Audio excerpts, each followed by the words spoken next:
Hello everyone, welcome to FixZone. Today we will be discussing how to download apps to your iPhone. It's a really simple process, so let's get started. First things first, you need to open the App Store. When you open it for the first time, you'll land on the Today tab. This tab showcases featured apps and what's new. You can also check out the Games tab, which, as you might guess, is full of game applications. Then there's the Apps tab for more general apps. And if you're into it, the Arcade tab requires an Apple Arcade subscription for access to exclusive games.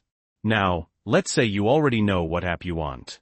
Tap on the Search tab, then tap on the search icon at the very top. Now type in the name of the app you're looking for. For this example, I'm going to search for Zoom. Once you've searched, you'll see a list of results. Just click on the app you want to download. In our case, it's Zoom Workplace.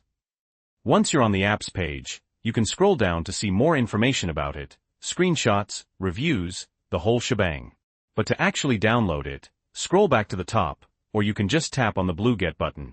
After a few seconds, you might be asked to enter your Apple account password. Go ahead and do that if prompted. I don't need to right now because I've already set mine up. I'm going to double-click the power button to confirm and start the download. Once the application has finished downloading, you'll see a new Open button. You can tap that to open the app directly from here, or you can go back to your home screen and open it from there. And again, if you don't see it, you can always use the iPhone search function. And that's it.